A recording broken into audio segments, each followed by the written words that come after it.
السلام علیکم، صبح بخیر، very good morning to all of you, اور تمام تر دیکھنے والوں کو جمعہ بہت بہت مبارک ہو۔ آپ لوگوں نے ویسے کیلنڈر دیکھا ہے؟ اپنا فون کھولیں اور آج کی ذرا ڈیٹ چیک کریں کہ آج ڈیٹ کیا ہو گئی ہے۔ ابھی لگتا ہے کہ 2024 شروع ہوا تھا اور 2024 ختم بھی ہونے والے۔ وقت اتنی تیزی سے گزرا اور ہم لوگ اپنے کاموں میں اتنا مصروف ہو گئے ہیں اور اتنا نفسا نفسی کا عالم ہے کہ ہمیں پتہ ہی نہیں کہ ایگزیکٹلی ہمارے آس پاس ہو کیا رہا ہے، کیونکہ ایسا ہے کہ ہم سب زندگی کے جھمیلوں میں اتنا مصروف ہیں کہ ہمیں اپنی مصروفیات سے، اپنے کاموں سے، اپنے مشکلات سے سر اٹھانے کا وقت ہی نہیں ملتا۔ یہ بڑا ضروری ہے کہ ہم نظر دوڑائیں، دیکھیں کہ ہمارے آس پاس لوگ کہیں مشکل میں تو نہیں ہیں۔ اور ضروری نہیں ہے کہ لوگوں کی مشکل کا علاج آپ کی ڈونیشن سے جو ہے وہ ہو جائے گا۔ کہیں کہیں لوگوں کو سن لینا بھی لوگوں کے مشکل کو ختم کرنے کا ایک بہت بڑا سبب بن جاتا ہے۔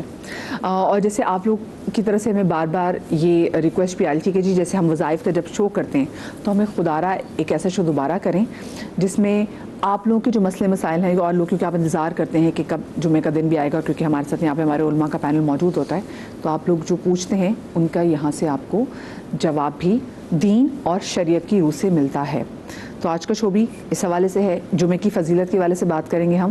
بے شک جو رب ہے وہی سب ہے، وہ یہ نہیں دیکھتا کہ مانگنے والا کتنا گناہ گار ہے، وہ تو رب ہے اور اسی مطابق لوگوں میں بانٹتا بھی ہے۔ ہمارے ساتھ مفتی نور رحمانی بھائی موجود ہیں، علامہ ضامن صاحب ہمارے ساتھ موجود ہیں، ہمارے ساتھ ڈاکٹر عمران الحق کلیاوی صاحب موجود ہیں، ہماری بہت ہی پیاری بہن عائشہ بلال ہمارے ساتھ موجود ہیں۔ آپ تمام تو لوگوں کو السلام علیکم، اور شو میں آپ کو خوش آمدید کہوں گی۔ اور سب سے پہلے جو میں آپ لوگوں سے سوال کرنا چاہوں گی وہ یہی سوال ہے کہ آج کل ہمیں پتہ ہی نہیں چل رہا، ایک تو ٹائم دوڑ رہا ہے، یہ بھی نہیں کہ چل رہا ہو، دوڑ رہا ہے، وقت کا پتہ نہیں چل رہا، اور اس کے ساتھ ہماری زندگی میں بڑی بے سکونی سی آ گئی ہے۔ اس کی کیا وجہ ہے؟ مطلب کسی بھی گھر میں بات کریں، کسی بھی دوست سے بات کریں، سب کو کوئی نہ کوئی پریشانی ہے، بیماری ہے۔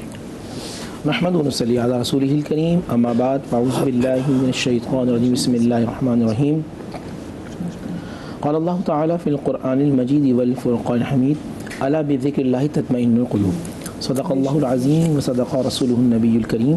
تمام تعریفیں اللہ سبحانہ و تعالیٰ کے لیے، اور درود و سلام اللہ کے رسول، ہم سب کے آقا، ہم سب کے مولا، تاجدار مدینہ، تاجدار ختم نبوت، حضور محمد رسول اللہ صلی اللہ علیہ وآلہ وسلم۔ بڑا اچھا سوال کیا بہن آپ نے کہ ہر گھر میں پریشانی، تکلیف، آزمائشیں اور اس کی کئی وجوہات ہیں۔ آج ہماری جو لائف ہے وہ کافی اسٹائلش ہے، کافی سہولتیں ہیں، جو سہولتیں آج سے 30-40 سال پہلے ہمارے آباء و اجداد کے پاس نہیں تھے، وہ ہمارے پاس ہیں۔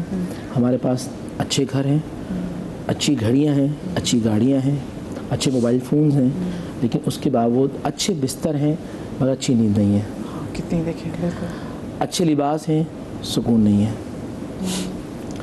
دولت ہے، ذہنی فکری جو ایک آسائش ہوتی تھی وہ آج نہیں ہے۔ ہر طریقے سے سکون والے معاملات آہستہ آہستہ اٹھتے جا رہے ہیں۔ یا قرآن مجید فرقان حمید کی آیت پڑھی، اس میں اللہ فرماتے ہیں الا بذکر اللہ تطمئن القلوب، خبردار سکون ہمارے ذکر میں، بے شک، نہ دولت میں ہے، نہ شہرت میں ہے، نہ مقام میں ہے، وہ اللہ سبحانہ و تعالیٰ کا ایک خاص فضل ہوتا ہے، وہ ہوتا ہے اللہ کا ذکر۔ اور یہاں ذکر کا معنی یہ ہوتا ہے کہ ہر وہ کام جو اللہ سبحانہ و تعالیٰ کی رضا کے لیے آپ کریں، اس میں اللہ تعالیٰ آپ کو سکون عطا فرماتا چلا جائے گا۔ آج جو سب سے بڑا ایک المیہ یہ ہے کہ ہم اللہ سبحانہ و تعالیٰ کی بارگاہ میں ناشکر بہت زیادہ ہوتے جا رہے ہیں۔ ہم پہلے ایک روٹی کھاتے تو اس میں اللہ سبحانہ و تعالیٰ کا شکر ادا کرتے ہیں، اور آج من حل من مزید کا نعرہ لگا رہے ہوتے ہیں۔ اچھا، شکر ناشکری ایسی بھی ہے، ہوتی ہے کہ اگر آپ اگلے کو دیکھ کے اور یہ دیکھ رہے ہو کہ اللہ میں دیکھو اس کے پاس کتنا ہے، یعنی کہ اب اللہ کی تقسیم پہ آپ راضی نہ ہو تو ناشکری وہ بھی ہے۔ اس میں حسد کا معاملہ آ گیا۔ اور دیکھیں مزے کی بات یہ کہ اسلام نے رش کو کہا ہے۔ رش یہ ہوتا ہے کہ مثال کے طور پہ ضامن بھائی کے پاس کوئی چیز ہے اور میں یہ دعا کروں کہ پروردگار عالم ان کی جو چیز ہے یہ ان کے پاس رہے، اللہ ان کو برتنا نصیب کرے، اے اللہ مجھے بھی عطا فرمائے۔ اس دعا پر اللہ سبحانہ و تعالیٰ اپنی رحمتوں کے دروازے کھول دیتا ہے۔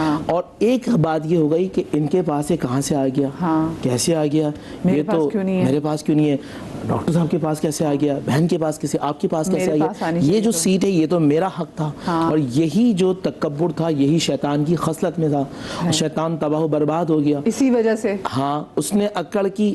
لیکن دو ہسٹری ہے نا، ایک نے عاجزی انکساری کا اظہار کیا۔ کالر ہمارے ساتھ موجود ہے اقرا، السلام علیکم جی۔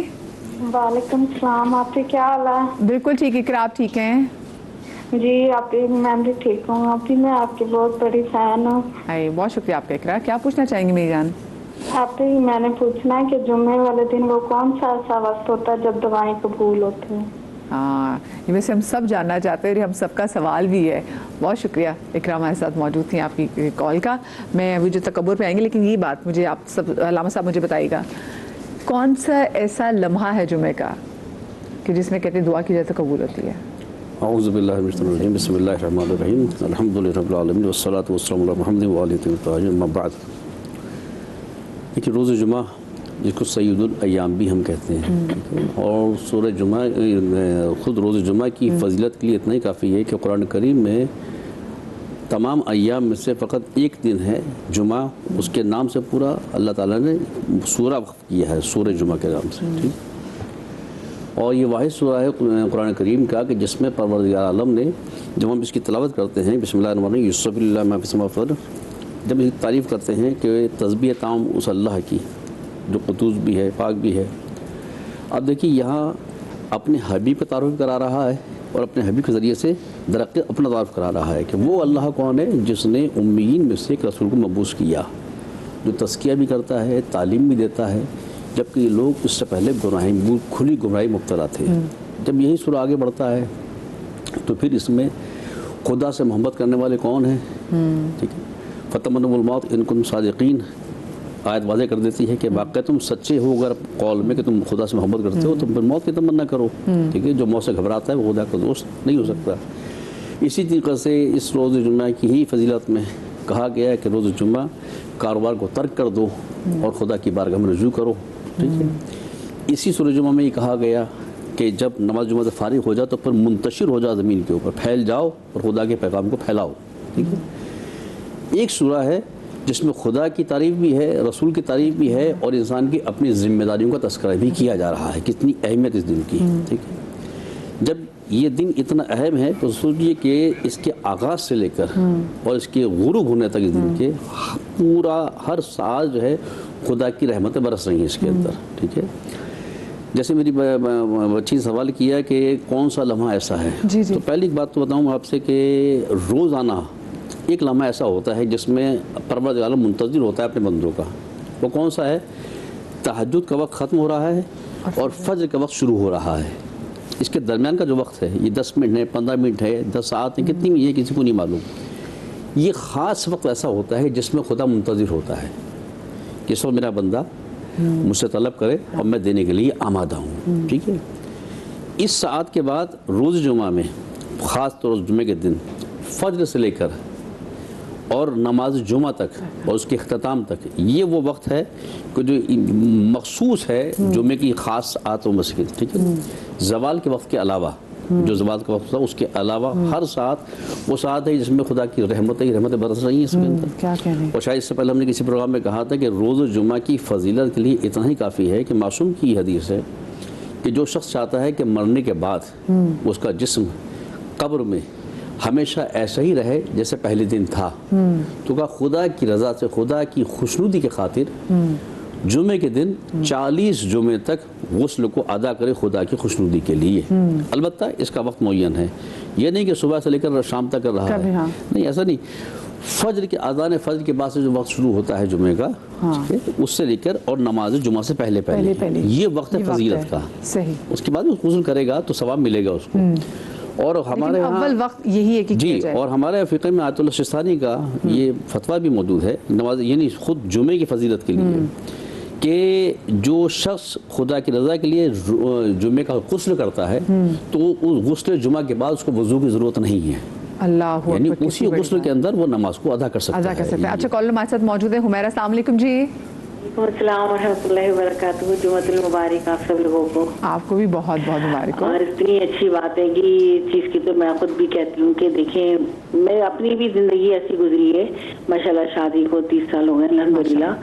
لیکن جب کچھ نہیں تھا تب بھی خوش تھے ہم میاں بیوی. بہت محنت کی میرے شوہر نے لیکن لوگوں نے جینا تب بھی حرام کیا، لوگوں نے جینا اب بھی حرام کیا. آج اللہ کا شکر الحمدللہ سب کچھ ہے تب بھی سکون نہیں ہوتا ہے کہ لوگوں کے اندر بس یہ کیوں ہے کیسے ہے. بھئی محنت کری اللہ نے دے دیا. بہت اللہ کا شکر ادا کرتی ہوں. ہر وقت تو ہمیشہ چھوٹی چیز مانگی, اللہ پاک نے بڑی چیز سے نوازا. الحمدللہ حج کرا, عمرہ کرا, بچوں نے بھی, انہیں بھی. ماشاءاللہ. لیکن آج جب چیزیں آتی نا تو مدیہ بڑا افسوس ہوتا ہے کہ ہر کوئی اللہ سے مانگے, یہ نہ کہے کہ ہم غریب ہیں, یہ کہے کہ ہم بہت امیر ہیں, اللہ کا شکر ہے. اور پھر یہ کہہ کہ دوسروں کو احساس دلانا کہ تمہارے پاس سب کچھ ہے, ہمارے پاس کچھ نہیں ہے. تو یہ چیزیں بڑی تکلیف دیتی ہیں گی کہ اللہ کا شکر کیوں نہیں ادا کرتے لوگ, اللہ سے کیوں نہیں مانگتے. آپ کے رشتہ دار, آپ کے عزیز و اقربا آپ سے ایسی بات کرتے ہیں؟ کرتے بھی ہیں. مدیہ سب کچھ ہوتا ہے دنیا میں, وہ کچھ ہو رہا ہے جو ہم نے کبھی سنا نہ دیکھا. بچپن میں اپنی نانی دادیوں سے سنتے تھے کہ وقت آئے گا خون سفید ہو جائے گا, لیکن مجھے لگ رہا ہے کہ وہی وقت آ چکا ہے گا. پھر بھی اللہ کا شکر نہیں ادا کرتے, اللہ سے نہیں مانگتے. تہجد پڑھتی ہوں, اللہ سے دعائیں کرتی ہوں. میرے شوہر نے بہت محنت کری, الحمدللہ الحمدللہ, اللہ پاک نے جب بھی نوازا. اور اللہ پاک مزید جو ہے وہ برکت ڈالے. ڈاکٹر صاحب یہ بات ہے, وہ بات کری کہ دیکھیے محنت ان کی میاں نے اتنی کی, لیکن جو رشتہ دار ہیں موازنہ بہت کرتے ہیں. وہ کہتے ہیں دیکھو تمہارے پاس تو سب کچھ ہے, وہ جو کمپیریزن والی جو بات کر رہی ہیں, اور دیکھو ہمارے پاس تو ایسے نہیں. وہ کہتی ہیں لوگ شکر کیوں نہیں ادا کرتے, اور وہ خود تو شکر ادا کرتے نہیں ہیں بلکہ آپ کو بھی نظر لگا دیتے ہیں. بسم اللہ الرحمن الرحیم. جی ہاں, بس اللہ تعالیٰ نے جس کو جو عطا فرمایا ہے اس پر انسان کو خود اپنے طور پہ بھی خوش ہونا چاہیے.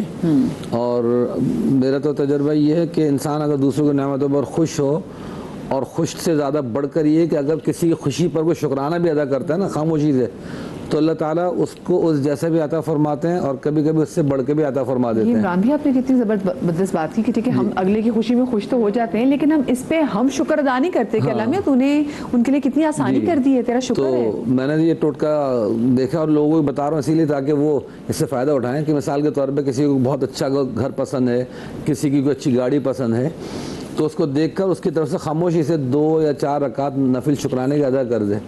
میں کوشش کرتا ہوں کہ مجھے اگر کسی خوشی کو پتہ لگتا ہے کہ بھائی اس کی خوشی آئی ہے, اس کو نیا گھر ملا ہے, پروموشن ہوا ہے, کچھ ہوا ہے, تو اس کو بنا بتایا کہ بتانے میں ہو سکتا ہے شاید ریا کا عمل شامل ہو جائے, تو کم از کم 2 رکعت تو شکرانے کی ادا کر لیتا ہوں. فیملی میں کسی کو خوشی پیش آئی تو اس میں کوئی نفل پڑھ لیے شکرانے کے. دوسرا ایک دعا ہے, وہ اکثر میں بتاتا ہوں, عربی میں ایک دعا ہے کہ جس طرح مفتی نور صاحب نے شروع میں بیان کیا تھا کہ کوئی چیز کسی کے پاس ہے اور ہمیں بھی اس کی طلب ہو رہی ہے, تو طلب کے ساتھ اس میں اللہ پاک سے ہم عربی میں ایک دعا ہے, اردو میں بھی بول سکتے ہیں, اللہم آتینی مثلی ھذا, اللہ مجھے بھی اسی طرح عطا فرما دے. کوئی بھی چیز ہے تو وہ اس طرح کہ اللہ مجھے بھی عطا فرما دے, اس طرح کہ اردو میں بول سکتے ہیں اللہ مجھے بھی اسی طرح کی چیز عطا فرما دے. کسی چیز کا شوق ہونا یہ کوئی بری چیز نہیں ہے. اور قرآن کریم میں آتا ہی کہ انسان اللہ تعالیٰ سے اپنے جوتے کا تسمہ بھی اگر مانگنا ہے تو اللہ تعالیٰ سے مانگے, نمک بھی طلب کرنا ہے تو اللہ تعالیٰ سے طلب کرے, تو اللہ پاک ضرور اس کو عطا فرماتے ہیں. اور مانگنے میں یہ ہے کہ ہم وہ اس طرح کی چیزیں نہ مانگیں. اکثر ہی ہوتا ہے کہ ہمارے نوجوان لڑکا لڑکی خاص طور پہ محبت کے جو چکر ہوتے ہیں نا, اس میں بس اللہ پاک سے کبھی مایوس ہو جاتے ہیں کہ ہم نے فلاں سے شادی کی تمنا کی تھی اور فلاں کو اپنے دعا میں مانگا تھا, وہ میں نہیں ملی یا نہیں ملا, تو اللہ تعالیٰ تو سنتے ہی نہیں ہے. اللہ تعالیٰ ہر چیز کی حکمت جانتے ہیں, کیسی کیا حکمت ہوگی. یہاں مجھے ایک چھوٹا سا علامہ صاحب کو سنایا ہوا لطیفہ یاد آ رہا ہے, ان کی اجازت سے سناتا ہوں, کمی بیشی معاف. لطیفہ ہے فرضی طور پہ, بس ایک شخص نے وہ رات کو چھت پہ لیٹتا, اللہ تعالیٰ آسمان دیکھ دے دعا کرتے ہیں اللہ 5 کروڑ دے دے مجھے, 5 کروڑ دے دے, 5 کروڑ دے گا تو 2 کروڑ میں تیری رحمت صدقہ کر دوں گا. تو کافی دن ہوگا اس کی دعا قبولی نہیں, ملی نہیں 5 کروڑ. دوست سے ذکر کیا بات چیت ہوئی تو اس دوست نے مشورہ دیا کہ بھائی تیری دن اللہ پاک کو تیری کمٹمنٹ پہ بھروسہ نہیں ہے کہ تو نہیں دے گا 2 کروڑ, بھروسہ نہیں تو 2 کروڑ نہیں دے گا, تجھے 5 کروڑ نہیں مل رہے. اچھا یہ مسئلہ ہے. اگلے دن سے اس نے دعا شروع کی, یا اللہ مجھے 5 کروڑ دے دے, اگر تجھے میری بات پہ بھروسہ نہیں ہے, وعدہ صحیح, میں وعدے میں کچا ہوں, تو اپنے 2 کروڑ ایڈوانس میں کاٹ لے دو اور 3 کروڑ مجھے دے دے. تو ہمارے یہاں کچھ دعائیں ایسی ہوتی ہیں بڑی معصومانہ سی. اکثر میں دیکھتا ہوں ینگسٹرز کو دعا کر رہے ہیں, اس کے لیے کام نہیں کر رہے, دعا کر رہے ہیں. جی ہاں.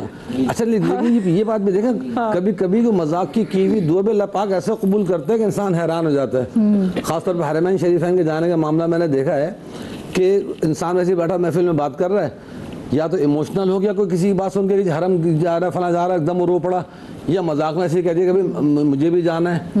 اور اللہ کو اس کی اس بات پر, اس مذاق پر ایسا پیار آ جاتا ہے کہ کھڑا کھڑ کہیں سے ایسا انتظام ہوتا ہے کہ اس کو پتہ بھی نہیں. اور وہاں جا کے ہکا پکا کھڑا ہو, بیت اللہ کو دیکھ رہا تھا اور روضہ رسول کو دیکھ رہا تھا, اللہ میں کیسے یہاں پہنچ گیا ہوں. تو اللہ پاک تو دیکھیں ہماری مذاق میں کی ہوئی دعائیں بھی سن لیتے ہیں. ایسا نہیں کہ میں کہہ رہا ہوں کہ نہیں سنتے, نہیں, اگر واقعتاً وہ اللہ پہ بھروسہ کامل ہے اور انسان دل سے کوئی مذاق میں بھی دعا کرے، اللہ پاک اس کو بھی پورا فرما دیتے ہیں کہ بھائی جا تیری یہ تمنا بھی ہم نے پوری کر دی، کہ تو یہ سمجھتا ہے کہ میں ہی پورا کرنے والا ہوں۔